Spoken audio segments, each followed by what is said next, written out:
Assalamualaikum warahmatullahi wabarakatuh. Perkenalkan, nama saya Rizky Andini Sandi Putri dari Prodi Kesejahteraan Sosial Fakultas Dakwah dan Komunikasi Universitas Islam Negeri Alauddin Makassar. Dalam video ini, saya akan menjelaskan bagaimana proses terbentuknya kebudayaan dari tugas mata kuliah Komunikasi Lintas Agama dan Budaya. Budaya adalah sistem nilai, norma, dan perilaku yang diwariskan dari generasi ke generasi dalam suatu masyarakat. Kebudayaan merupakan sesuatu yang kompleks dan dinamis sehingga berdampak pada timbulnya perkembangan dalam kebudayaan manusia. Kebudayaan tidak hanya terdiri dari tradisi, seni, dan standar sosial, tetapi juga interaksi yang kompleks antara individu dan kelompok. Oleh karena itu, perkembangan dalam kebudayaan manusia adalah refleksi dari kemajuan teknologi, pola pikir, dan masyarakat. Proses budaya adalah suatu perkumpulan dari berbagai kebudayaan yang ada di lingkungan setempat, yang dikenal sebagai budaya lokal.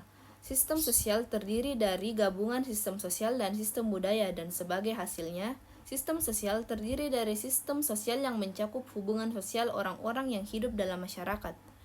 Unsur-unsur budaya dibuat dan dikembangkan untuk memenuhi kebutuhan sosial budaya masyarakat dalam mencapai dan mengembangkan kehidupan sosial budayanya. Proses kebudayaan melibatkan interaksi kompleks antara individu dan lingkungannya, di mana nilai-nilai, tradisi, dan pengetahuan ditransmisikan dari satu generasi ke generasi berikutnya. Ada 4 dorongan yang menjadi potensi pengembangan budaya. Yang pertama, dorongan naluri. Dorongan ini ada sejak manusia itu dilahirkan atau biasanya disebut insting. Kedua, dorongan inderawi. Dorongan yang dirasakan oleh indera manusia seperti rasa, sentuhan, penglihatan, suara, dan bau. Ketiga, dorongan akal. Dorongan yang menggunakan intuisi atau pemikiran atas apa yang ia dapat dari indera sehingga membuat kreasi.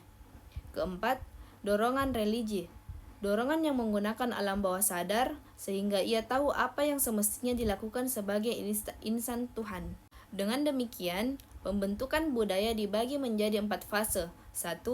Fase intensif, di mana budaya dibentuk berdasarkan naluri seseorang. Kedua, fase inderawi, di mana budaya tercipta dari interaksi manusia terhadap sekitarnya menggunakan inderanya. Ketiga, fase akal, di mana manusia menggunakan pikiran dan imajinasinya untuk membentuk budaya. 4. Fase religi, di mana manusia dalam membentuk budaya memerlukan wahyu dari Tuhan untuk melengkapi bentuk budayanya. Proses pembentukan budaya terdiri dari subproses yang saling berhubungan, antara lain ada 8. Yang pertama adalah 1. Kontak budaya. Yang kedua, penggalian budaya. Yang ketiga, seleksi budaya. Yang keempat, pemantapan budaya. Yang kelima, sosialisasi budaya. Yang keenam, internalisasi budaya. Yang ketujuh, perubahan budaya. Dan kedelapan, pewarisan budaya yang terjadi dalam hubungannya dengan lingkungannya secara terus-menerus dan berkesinambungan. Proses terbentuknya budaya dapat dikelompokkan menjadi beberapa fase yang dijelaskan dalam teori budaya organisasi. Berdasarkan teori ini, proses pembentukan budaya organisasi dilakukan melalui 3 cara. Yang pertama, pendiri hanya merekrut dan menjaga pekerja yang memiliki profil yang sesuai dengan profil yang lebih disukai di masa mendatang.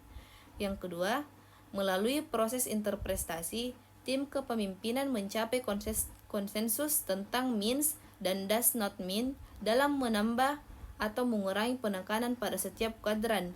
Dan ketiga, melalui langkah untuk meningkatkan para anggota tim mengenai trade-off yang mungkin terjadi ketika perubahan budaya terjadi. Sekian penyampaian saya, kurang dan lebihnya mohon dimaafkan. Wabillahi taufiq wal hidayah. Wassalamualaikum warahmatullahi wabarakatuh.